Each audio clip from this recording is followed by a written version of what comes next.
All right. What's up, everybody? Today we got Jonny. How do you say your last name? Repasch?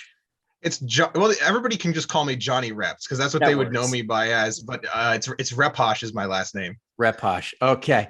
Well, Jonny is a gigantic source of information. Very good with citing the research. Very good at coaching people, and his clients have had a lot of success. So he's a wealth of info for many different things. We're going to pick his brain a little bit today, and hopefully you guys get a little something that you can use in your own training or nutrition. And yeah, so Jonny, you want to give a little intro, let the people know how you started, what you're doing now?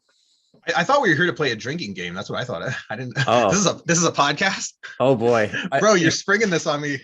I'm just kidding. I'm down either way. Well, I'm drinking sparkling water, lime flavored, but yeah, I can give you a brief intro of myself. My name is Jonathan Repasch. People on the internets might know me as Jonny Reps. I am a personal trainer based out of Toronto, Ontario, Canada, originally from Pennsylvania. I've been in the industry for about 6 years now, and I've worked at several different gyms around here, private gyms, public gyms. I've done small group training, large group training, one-on-one training. I have a lot of social media content. I have my own podcast called Strength for All. I'm sure that'll be in the show notes and everything. And I create social media content. I post pretty much daily on TikTok and or Instagram about stuff like this. And I also have a YouTube page and a Facebook page that are a little bit more neglected, but that's kind of the gist of who I am and what I do. I have competed before in powerlifting. I'm not a very good power lifter. We can get to my numbers later if you really want to. If we're talking mediocre, I mean, I could totally out mediocre you, bro. Probably, maybe. Have you competed? Oh yeah, twice. So just enough cred where I can act like I was a power lifter. Same here. Yeah. I was also training for strongman at the beginning of 2020, but I didn't get to compete because of COVID. And we still have not had a strongman meet in Ontario since 2020. So, damn. I'm waiting on that to see if that's ever going to happen. But if not, maybe I'll just go down to the US and do one there. Cause I do. And I also do, last thing about me, I also do arm wrestling every Wednesday. So shout out to Fortis Fitness West in Mississauga, Ontario. Fortis Fitness, the normal Fortis Fitness you may know as Omar Isuf's gym. I was going to ask, is that the same Fortis Fitness? It is actually. Yeah. So actually, I used to train at the original Fortis Fitness briefly. When I first started out as a trainer, I actually hired Omar Isuf's friend who used to be his cameraman. His name is Nigel Morton. Shout out to Captain Planet as he goes by. He was actually my powerlifting coach for probably about like 4 to 6 months when I first started as a trainer, because I wanted to get the experience of having a trainer myself in order to build my own experience as being a trainer. I mean, there's a lot of value in being a client and a coach all in one. Yeah, absolutely. I know when I did the whole bodybuilding thing, like learning from 3DMJ was like priceless as far as what you learn being on the other end. Yeah. And speaking of which, shout out to Eric Helms. If you want to come on either of our podcasts, come on, buddy. Yes, please. Anytime. More than welcome on this one. Alberto Nunez or however we say it. Yeah. My coach was actually Brad Loomis. He was another wealth of info. Learned a ton from him. Right on. Yeah. All right. But yeah, let's get into it. Good intro. Better than anything I could have mustered up. I'm well known, if you listen to my podcast, for botching my own intros, sometimes on purpose. So honestly, I think I did pretty good there. It's so much easier hyping other people up rather than yourself. I don't know. It's weird. But okay, so let's get into what is the source. Like, why did you get into training in the first place? What made you want to like work with other people? Because I know a lot of people in our space get into it thinking, oh, I get to work out as a living, and then they have no interest in training other people or getting them to reach their goals. So I like talking to people that actually took that step, like to help other people. Like, what is the reason as to why you chose to? It's a really long story, to be honest. I'm not sure I've had to tell this story to a few different times, actually quite a few different times, to different groups and different people. And I haven't really come up with kind of like a short version. So I guess I'm going to try and make it as short as possible and not take up the entire podcast. But we got time. We got plenty of time. Thanks. But the gist of it is, I started out working out when I can't remember exactly how old I was, but I think I was 10. I could probably ask my mom to just verify this, because it was whenever my mom got breast cancer is actually when I started working out. And that's why I would know this, is because I started working out with her when she was going through chemotherapy, because her doctor told her that she should be doing exercise in order to maintain her strength and, just promote general health and fitness while she is going through chemotherapy. So wow. I did that. Starting out at age probably around 10. And I remember we used to do these old 80s exercise VHSs. Excuse me. Margaret Richards was her name. That was the lady who was on. It was like she recorded them off the TV with the VCR back in the 90s. And even then they were reruns from the 80s. Was it the Canada version of Richard Simmons, or No. So I grew up in Pennsylvania, right back in the US. Okay. So it was on PBS, right? It was public broadcast. And I think Margaret Richards might have been she might have been inspired or trained under Jack LaLanne or something. I don't know if any of you people are really old school, you might know who Jack LaLanne is. He's the guy who was the workout guy back when my mom's mom was exercising, which was back in the 60s and the 50s, right? So anyway, it was kind of went Jack LaLanne, Margaret Richards, my mom's mom, then my mom, then me. And we were doing stuff like leg lifts and these, 3-pound dumbbells, 5-pound dumbbell, not really anything serious. But back then it was I was just I started exercising because I just wanted girls to like me, to be honest. Cause I thought I was I was a little bit of a pudgy kid, and I wasn't very attractive, or I wasn't very good with words either. So I thought that if I were to work out, it would I would get it all of a sudden, even at age 10, 11, I was yeah, I'm going to be like these kids that have abs. And of course that did not happen, because I knew nothing about nutrition or anything else, or even proper workout protocols back then. But I did, I believe it was for my 13th, it was either my 12th or my 13th birthday. I asked for a weight bench with 100 pounds, a barbell and 100 pounds of weight it came with. It was a Weider weight bench, one of those old standard weight sets. If they used to sell them at Walmart. And they were, it actually, my dad still has it in the garage, in his garage way back in Pennsylvania somewhere. I was going to say, my first one was a Weider. Yeah, that's all there was back then, to be honest. Everything else was you have to go to some specialty store for it, or go to some gym and ask them where they buy their equipment. But I got that, and I started lifting weights when I was probably around 12 or 13, lifted weights all through high school, but I was never really an athletic kid. I was in the chess club in middle school, and then I kind of quit chess club early in high school, and was kind of just an academic kid. I didn't really do much in terms of extracurriculars throughout high school, nothing sports related, although I did really like gym class. But then when I got to college, I started working out at the gym for the first time. I started working out with workout partners. And let me tell you, it was at that point that I realized I don't ever want to have a fucking workout partner. Not to say that. So I will say I still work out and exercise with people, and I obviously train them because I'm a trainer as my profession. But I don't like having a person that you rely on to go to the gym to work out, because the majority of the time when I would have a workout partner who was we're going to the gym to work out together, they would flake out. And I was really not a very socially outgoing person at the time, and I was very anxious and nervous. So if my workout partner would cancel on me, I just wouldn't show up to the gym. I'd either quit it, or I'd do a half-assed workout, or I just go to the dumbbell rack and do some curls and then leave. So I totally get the idea of people. I always talk with my clients about this a lot, that I get the idea of people who are apprehensive or nervous or anxious about going to the gym, because I lived that. I grew up as a very anxious and nervous kid, and I was kind of afraid to go to the gym for even into my early adult life, and kind of embarrassed if someone was looking at me, if I was doing the exercises wrong, or if I wasn't in good enough shape, or any of this stuff. All of those misconceptions that we as coaches kind of tell to people, hey, it's okay to go to the gym, people aren't going to judge, all of that stuff. That's what was going through my head constantly back then. But it was probably a little bit after once I got past the point of requiring a workout partner to feel confident enough to go to the gym, that I was actually able to get. I said it was there was kind of this switch at one point in my head that kind of turned, where I basically got into what I'd call is fuck it mode, where I essentially was just I don't care if my partner doesn't show up. I don't really care about anything. I just want to fucking go to the gym and work out and have a good workout and become good at this. So I took training seriously. It was probably around early 2011. I decided to go on, I decided to be really serious with my training. And of course, I just followed like some program off bodybuilding.com. And to me, that was like being hardcore at the time, right? I was like, I'm not going to miss a day.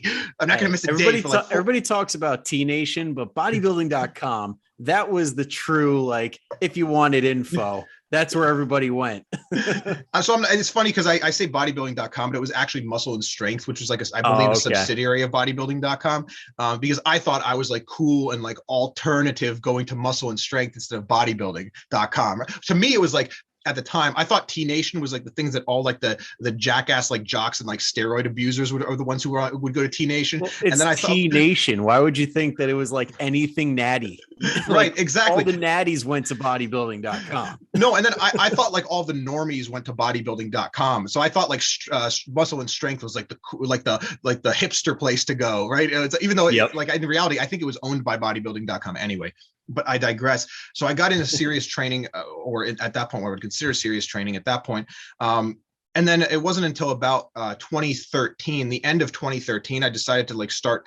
At some point between like 2011 and 2013 is when there was kind of this shift where I started actually enjoying training after I was already doing it for like a decade. And that was also kind of when my mentality for my own training kind of shifted from, you know, I'm just doing this because I want to look good, or I'm just doing this because I feel like I'm obligated to do it, which is fucking amazing to me, because I'm like, I don't know of anybody who would stick with it for 10 years and get like minimal results and kind of hate the whole process and still keep doing it. It might just speak to my internal self-loathing that I did that, but maybe, and I also jokingly say sometimes maybe I just had like Stockholm syndrome, and I eventually started, you know, it's not that I actually even like working out. It's just that I just eventually got Stockholm syndrome and thought I loved it, even though I actually don't.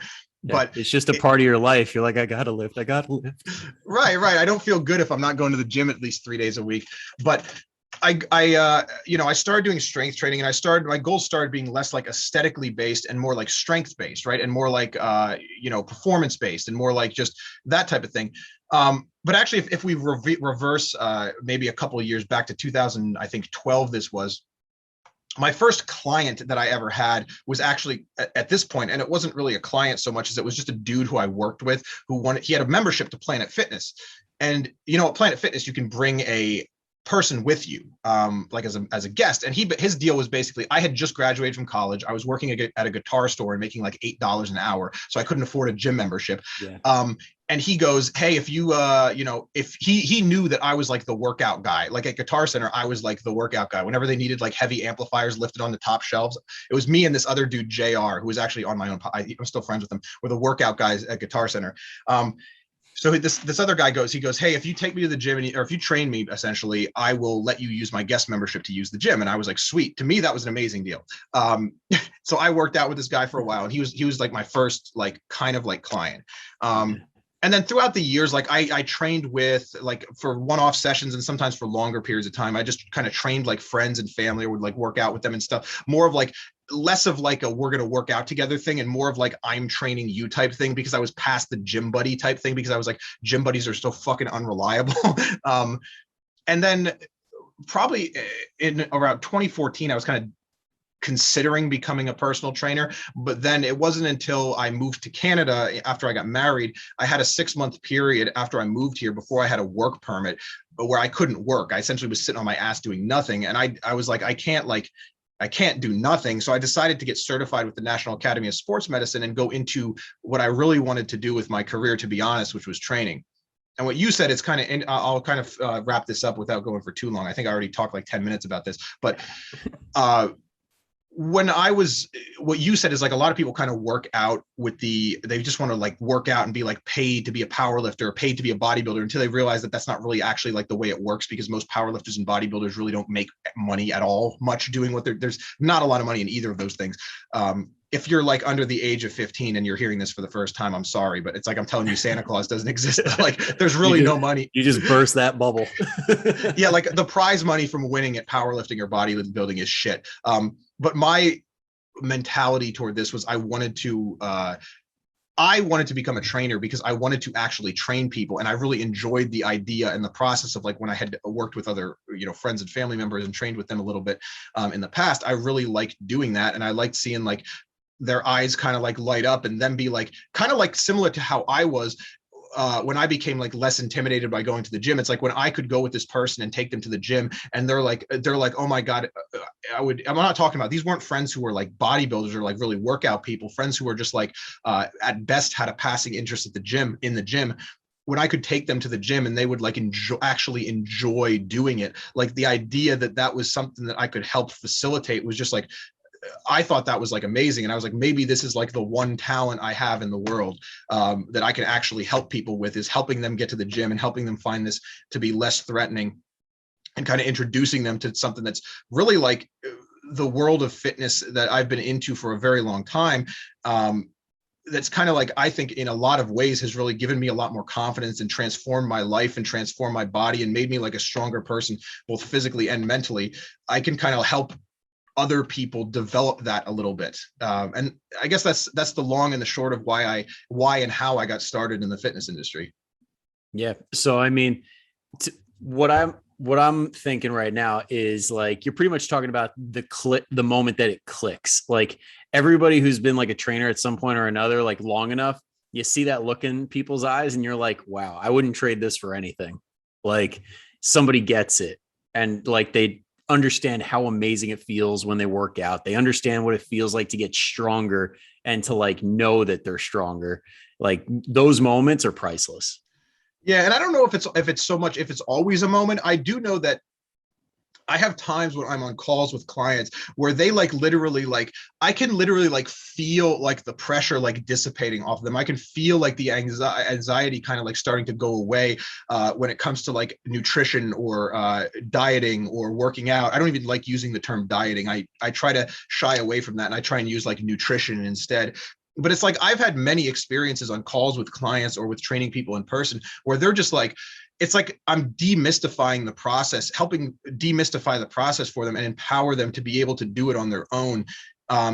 And literally sometimes I just hear like this, like sometimes there's just a massive sigh of relief and they're just like, you can see the look on their face and they can kind of see their complexion and their just demeanor change. And it's almost like it's not like it's one point. It's like that happens like multiple times for some people where it's kind of like when they might realize, for example, that like, hey, I don't need to like go on some crazy, like, 18 exercise workout program. I can just like go in the gym and squat, bench, deadlift and do it consistently and start seeing results. Or like, I don't need to like go on a fucking juice cleanse to lose weight or like limit myself to only eating food that I don't enjoy. I can actually include food that I enjoy in my diet and have a calorie deficit. Like these types of things that seem fairly obvious to us as coaches or anyone who's been listening to this, who's been doing this for a while, but to some people just having those kind of like, that, I guess for lack of a better term, or what I'm thinking of right now, like those come to Jesus moments almost where they just kind of realize that, holy crap, like I may have been building this up or making this a lot more complicated than it needs to be. That's really kind of like empowering people to realize those moments is kind of really one of the most rewarding parts of the job, to be honest. Yeah. And it sounds like you, like, from your background, the way you described it, like, I think you might be the first guest I've had on that doesn't have like a formal background, like a start in the gym with like sports or something like that. Cause I know I come from football, like where they force you to go into the gym. Like I've had former baseball players, soccer players. And it's like, from somebody that doesn't like get that introduction in the beginning, I feel like you have like a ton of experiences of your own that you can pass on to clients, like the whole demystifying it and like teaching them like how to go to the gym and be adaptable, like not having to rely on somebody. Cause I mean, to your point before, good gym partners are hard to come by.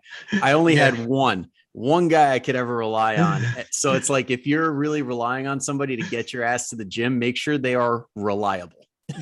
Yeah, I've never had a good gym partner, to be honest, in terms of, just someone who I could get in, who I would rely on to actually, honestly, like it literally just goes to me. It's like a gym partner is literally just, they're reliable enough that they will show up consistently. And I've never had a gym partner who would show up consistently. So I just kind of threw the idea out the window and got to my own training at some point. But to your point, when it comes to like, I don't have like a formal education in, like, I didn't go to school for like, sports science, and I didn't like play sports growing up, and I didn't do any of that stuff. Like a lot of the stuff I learned myself, and I understand, let me just put a caveat up front here. I understand that like there is a ton of survivorship bias in my story, and there's a ton of like personal bias in here, but I try really fucking hard to not let that affect my the fact that I try to be as aware of that as possible, and I try really hard to not let that affect my judgment when it comes to what I do or what I say to other people or how I train my clients.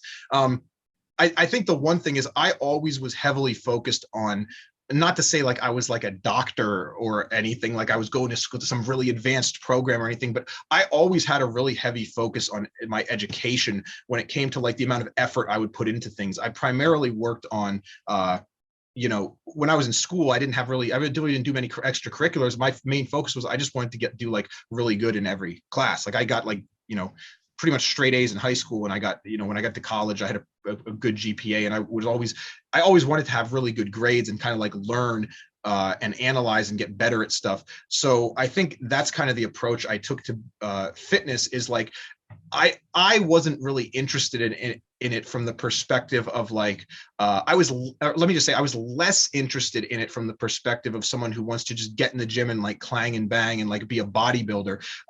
And I was more interested in it from the perspective of like the scientific research around working out. Because even if you go back to when I started training, it was because of my mom helping her through chemotherapy with breast cancer, which is something that was a really novel idea at the time, actually in the early 2000s.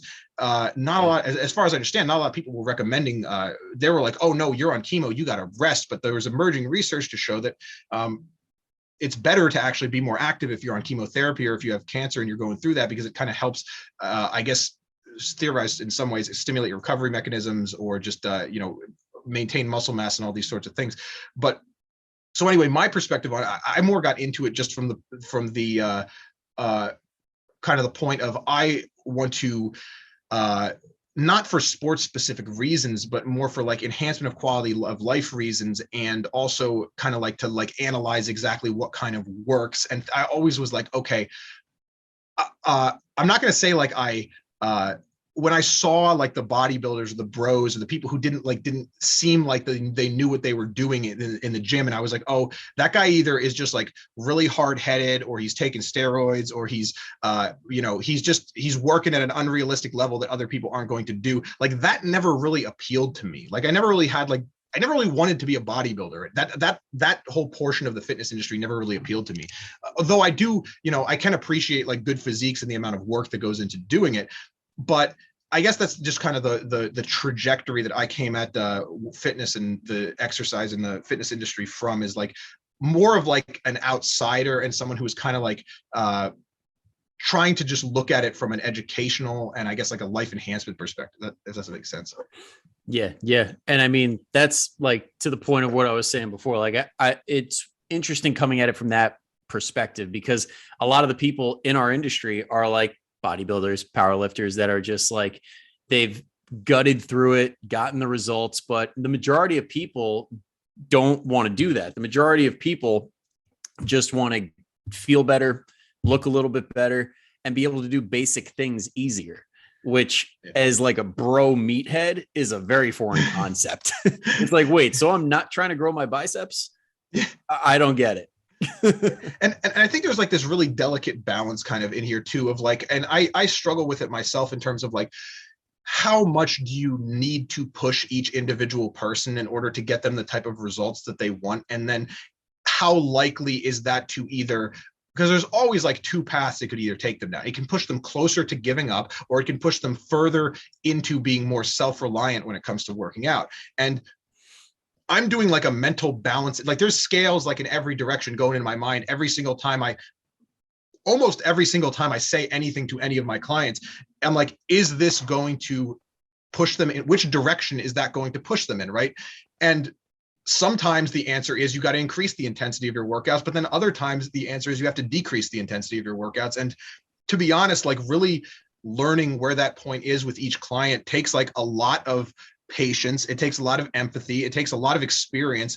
And I'm not even saying I'm even really great at it yet, but it takes a lot of skill, to be honest, to be able to do that for each individual person. And also at the root level of it, it takes being able to have a conversation with each individual person and kind of figure out where they are. Because to your point, like if you're coming at them from a perspective of someone who's like looking at like the bodybuilder perspective, 90% of people are not going to understand that, or that's not going to appeal to them. So it's really about just meeting the person where they're at, and then, you know, tweaking that process and playing the scale game in your mind every time you tell them anything. Yeah. Yeah. And it is a skill, because like you said, we're balancing like a bunch of different things. Like, and I know at least in me, like for me specifically, it's always a question of like optimal versus like practical. And it's like, we know what gets results, but creating the buy-in and getting people to actually enjoy the process, that's another monster. But I always think about this, like there's so many dimensions to it. Like, even when you think of like what is optimal, like if there's nothing less optimal than not training. I always say that there's nothing less optimal than missing a workout, right? Yep. And also you have to consider like, what are the recovery resources this person has? Like, what are the, I think about it like this. If I have someone who I'm going to put them on a program and I'm like, okay, this program has higher volume, so it would in theory be more optimal, or this program has a better strength progression, so in theory it would be more optimal. Yeah. Not everybody responds to every program the same way. Like, knowing what I know about the research, talking to other people in the industry, and also just from practical experience, there's a huge range in terms of like, speaking in terms of like the response you're going to get from people. Like, speaking to like a good example of where I think, like, I love starting strength, and I think Mark Ripto's cool. And I had, you know, I wish he would come on my podcast. I actually did get, he actually responded to one of my emails basically to tell me he wasn't coming on my podcast. But I heard he's a tough guy to get a hold of. Yeah. But no, but we'll talk about that some other time. But okay. So the point is, I really like starting strength, but I think the flaw of that system is that it assumes that everybody is going to progress and keep progressing at a certain speed. And yes, I actually think that it's quite possible that people may continue, even though it's not at the same magnitude, people may continue to linearly progress, or kind of even in a bell curve shape in terms of strength progress for a certain period of time, right? Yeah. But I don't think that most people want to train like that, A. I don't think that most people are going to be consistent enough to train like that, B. And I also think that asking them to train like that is going to negatively affect their want and their consistency. Yeah. So I do consider I use a lot of concepts that are kind of like in the starting strength type system in some of my programming, but I don't think that specific system is great for those reasons. And then just one big, so I guess that's kind of like just on the topic of individualization for each person and what really is optimal. Because again, it's like, if you could get a person to just like force themselves to squat that extra 5 pounds today, yeah, maybe. But what happens if like, okay, that just so happens to be the workout that makes them say, fuck it, and skip the next workout? Or what happens if like, that just so happens to be the, the workout that makes them like so sore or a little bit sorer than they feel like they should be? Because a lot of people, people don't know how sore they're supposed to feel after they train, right? And that just maybe turns them, or even if it contributes toward turning them off to the process. I'm like, I don't want to do that. I want everything I do to have a positive impact on their life, even though that's not realistic. But I want as many things that I do as possible to have a positive impact on the person's life rather than a negative impact. Yeah. Hey, I mean, the more wins, the more buy-in, the more enjoyment they get out of it. It's all good stuff. And also, like, obviously, like the game. There's obviously like also another camp where I know, like, I was talking about this in my last podcast I had with the guy I was on last time, like the optimization bros, right? Who will say stuff like, I don't know if I feel like I coined that term, the optimization bros, because I hadn't heard it before. I hadn't heard it until I said it, unless I heard it somewhere else and I just didn't remember. But it's like the people who think that like everything needs to be optimal.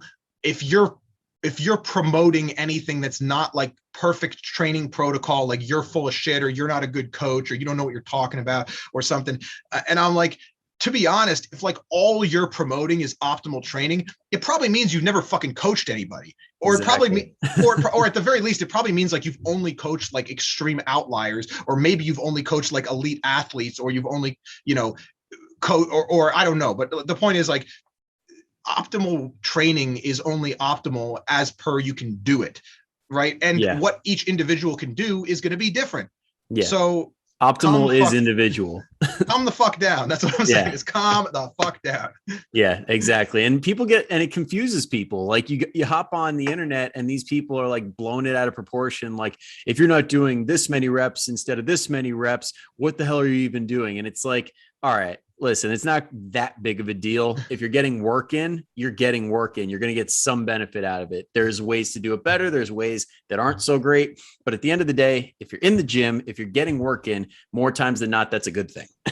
And there's such a deep rabbit hole we could go down here in terms of like just questions that people ask all the time that are like, it's not that I'm like the old adage of like, there's no such thing as a bad question. I mostly agree with that, but it's like, I feel like people most of the time, for the type of questions that they put heavy emphasis on, they're asking the wrong type of questions. Like they'll say like, well, should I do like a hammer curl or a regular dumbbell curl? Or should I do like a high bar squat or a low bar squat? And it's like, that is such to be honest, like that is such the deeper I get into like my career as a trainer, and the deeper I get into my own lifting career, and the more people I train, and the more people I help lose weight, and the more people I help get stronger, those type of questions, like almost 100% of the time, the answer to them is completely irrelevant. It doesn't fucking matter if you do a low bar squat. It doesn't fucking matter if you do a high bar squat. It doesn't matter if you do a dumbbell curl or a hammer curl or what are the best ab exercises, damn it. It does not matter, damn it. Like, it might matter a little bit to someone who's like a really high level bodybuilder running a lot of steroids, doing a heavy gear cycle. It might matter to that person because they just want to get the last little 2% out of their, oblique muscles. And they already they're just like maxed out everywhere else. But like for you getting started, or even for a guy who's like natural, who wants to like maximize their body composition and look good and be fairly jacked, even for that person, it is a completely irrelevant question that you shouldn't even be wasting your time with. Like asking, I would be like, try the high bar squat and try the low bar squat. Which one do you like better? Which one do you progress faster on? That's the one you should stick with. Yeah. I feel like there's a lot of carryover when it comes to stuff like nutrition too, because I get the question all the time. Like, I'm big on like, if we're doing the whole counting calories and everything, I'll only go as far as calories and protein, because usually carbs and fat figure themselves out, work based on preference. And then people are like, well, I thought it really matters. And it's like, well, unless you're like some professional athlete where you need to replenish your glycogen stores to the fullest and you want the most out of your workouts or your game or whatever, yes, it matters. But if you're the average person, checking the big boxes like calories, protein, and just getting your workout in general is going to get you 99.9% of your success. I think it was like Eric Helms, I don't want to misquote him, who was talking about this, where he said essentially,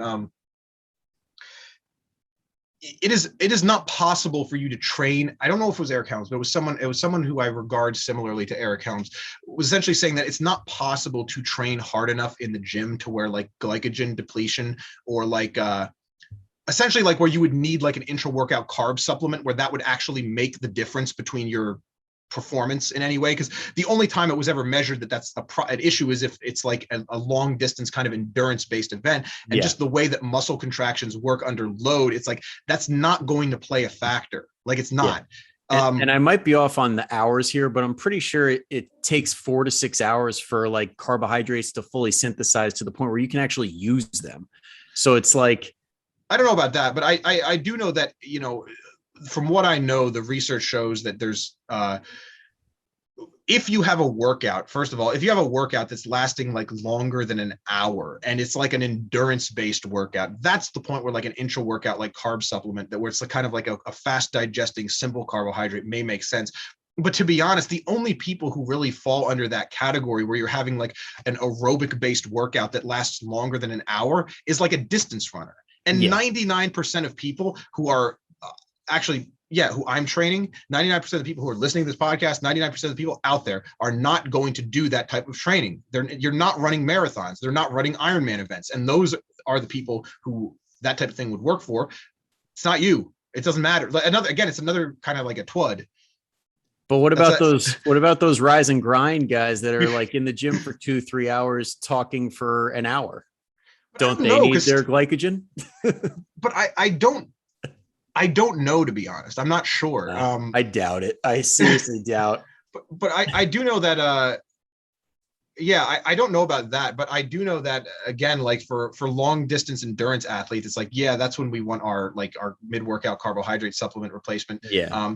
But even so, like still, there's some people who still train fasted. There's some, and not to say that fasted training is optimal. There's some people who still train like, who have shit pre and post workout protocols. There's some people like even who do keto, which is like you don't have any carbohydrate availability, then it's only like fat. And there's some people who are high level athletes who do that. Again, not saying that's optimal, but your body kind of adapts to whatever you do over time.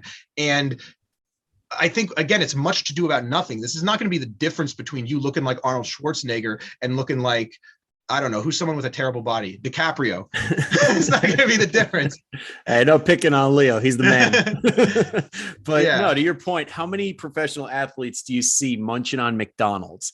Like Chad Ochocinco is one of like the peak performers ever in NFL history. And the guy had McDonald's famously like for a meal or two every single day. It's like the people that are going to be freaks, they're going to be freaks. I also think it's like you got to be careful with that because people love to emulate what athletes do.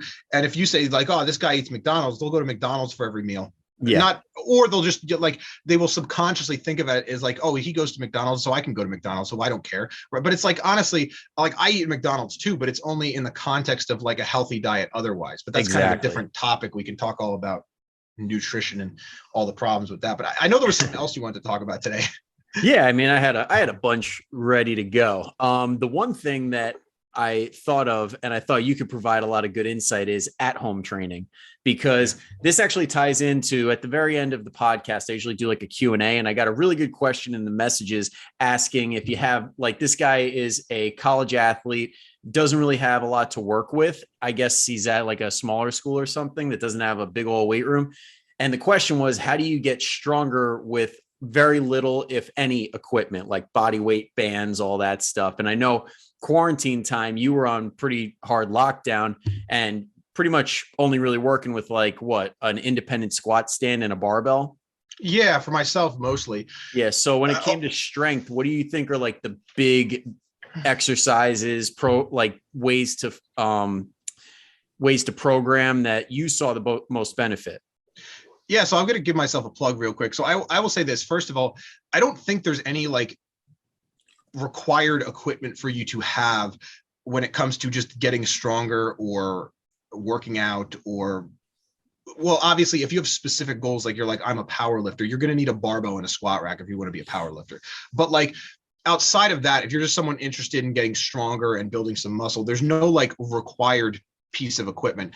I think a great like upfront investment that's really cheap if you're not sure what to get is a set of exercise bands, because you can stack them on top of each other. You can get the thick pull-up assist bands that are like, you can get a lot of resistance on those things. They're portable, they're lightweight, they're really cheap. You can put them you can stuff them in a bag and hide them in your closet. They don't take up any space.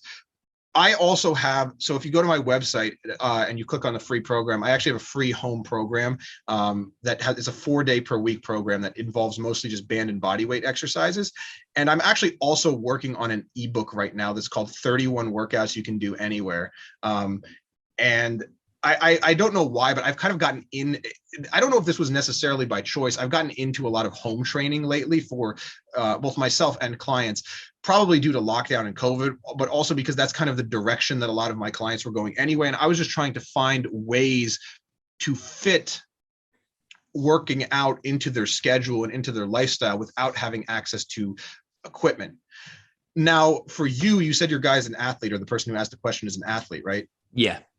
And give me context again. Just tell me the context of the question again, real quick.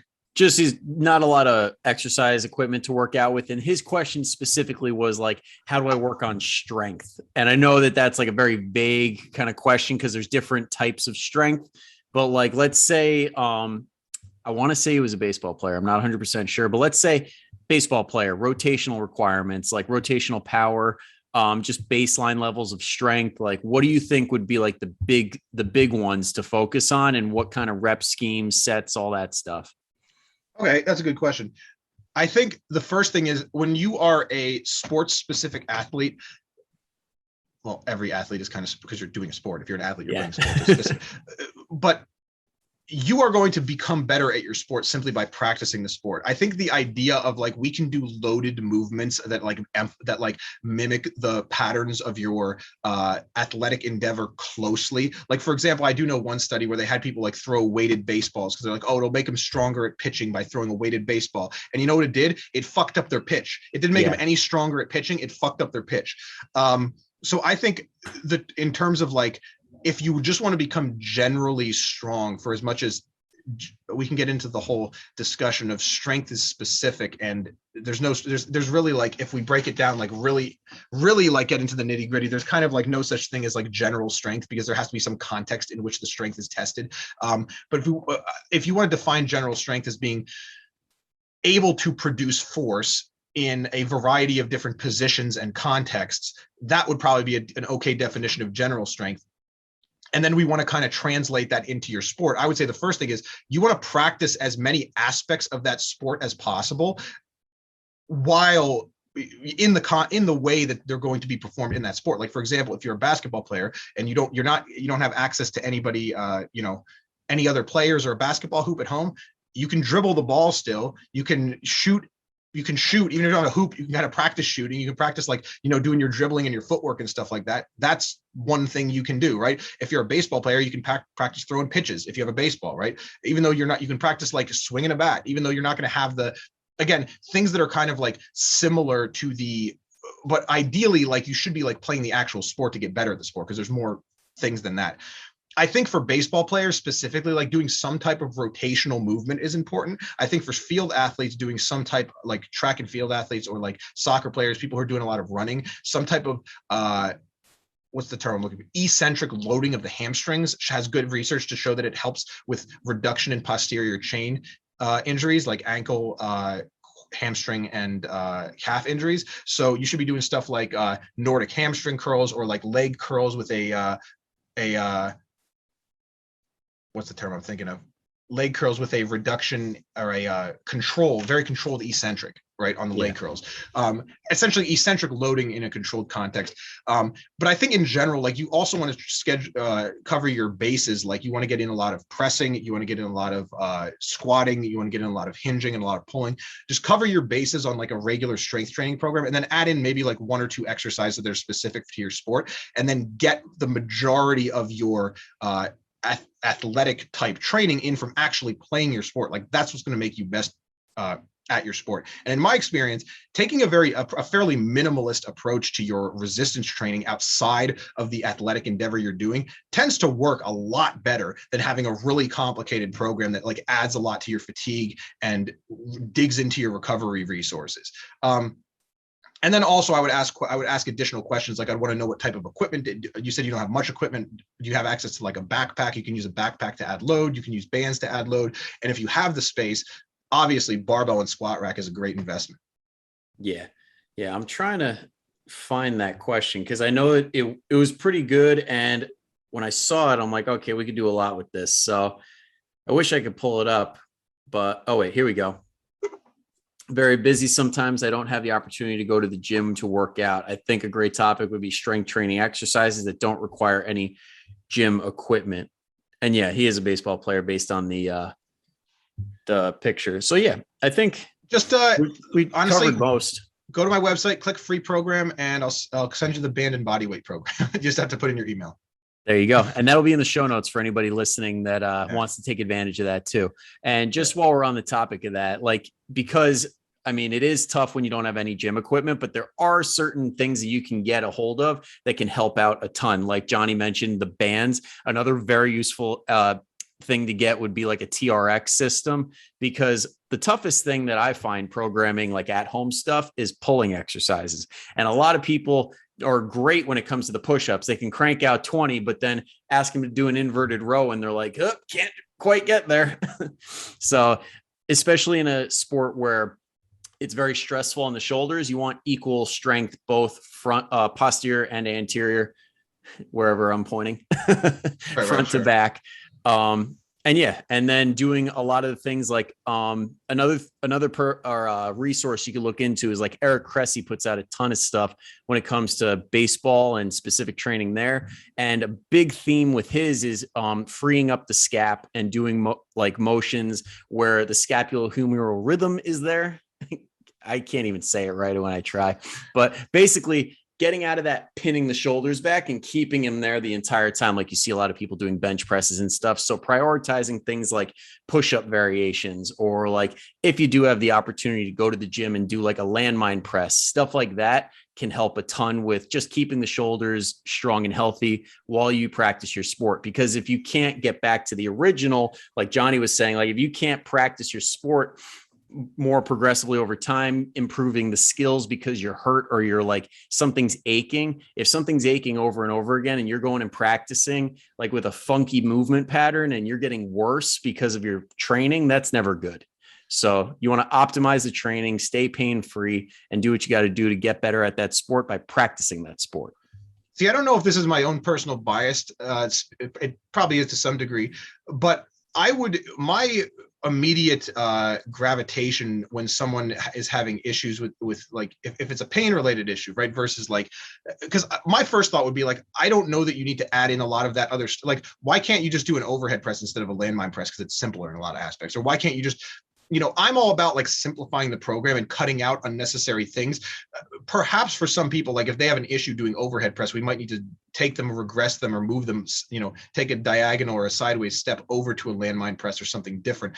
But my general protocol for that type of thing would be like, I want to first look at load management in their training, right? Like, again, like I said, especially if you're an athlete, load management is super, super important. Like you do not want to be putting in like the majority of your training of recovery resources into your training, right? The majority of your recovery resources should actually be into like recovering and getting better at your sport, right? Like, again, when I've trained like in-season athletes, we usually only work out like at most 3 days a week. A lot of times only 2 days a week, because we're basically trying to like use resistance training as a means for improving athletic performance. Like we are not training to look better. We are not training to improve your squat max. We are training to get you better at whatever sport you're doing. So I would focus really my main, I guess, overarching idea for a sports specific or for someone who wants to train with the specific reason of improving sports performance would be keep your program as simple as possible.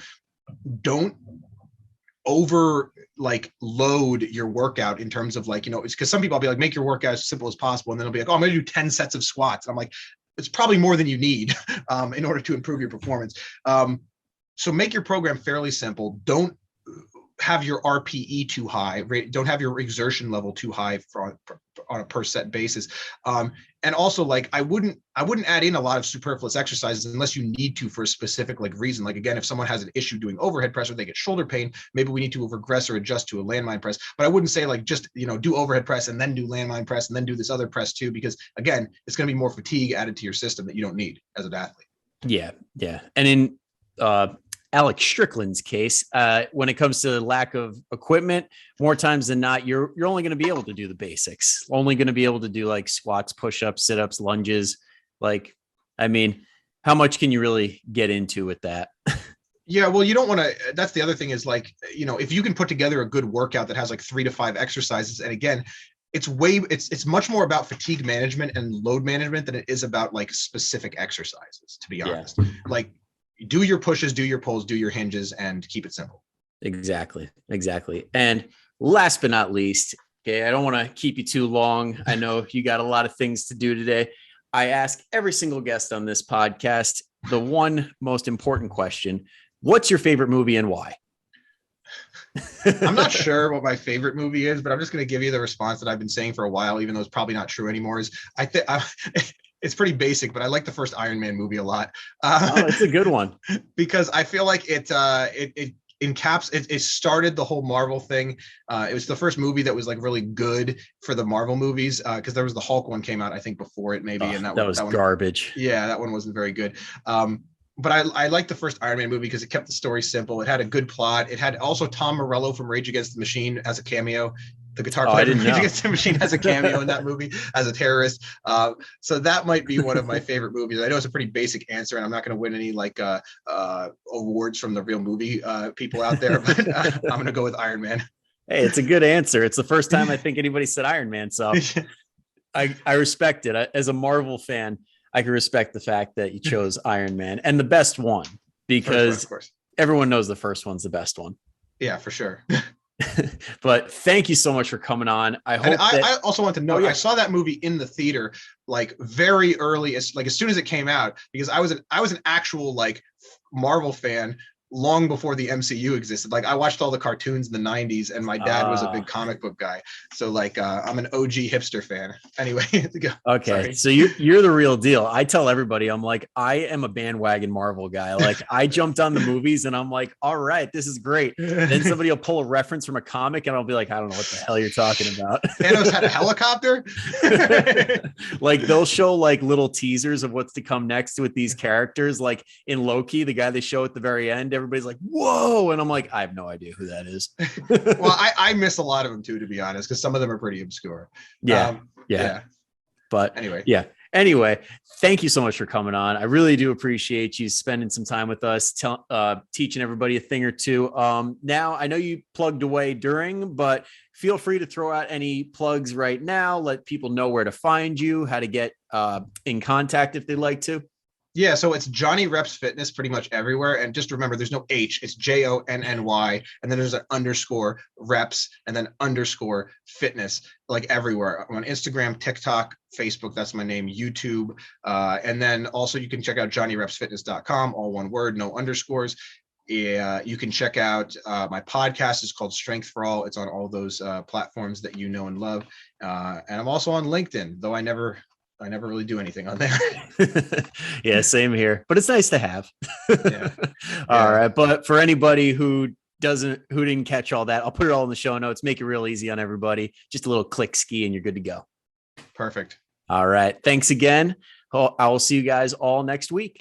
Thanks for having me. Yep. All right. You got to go.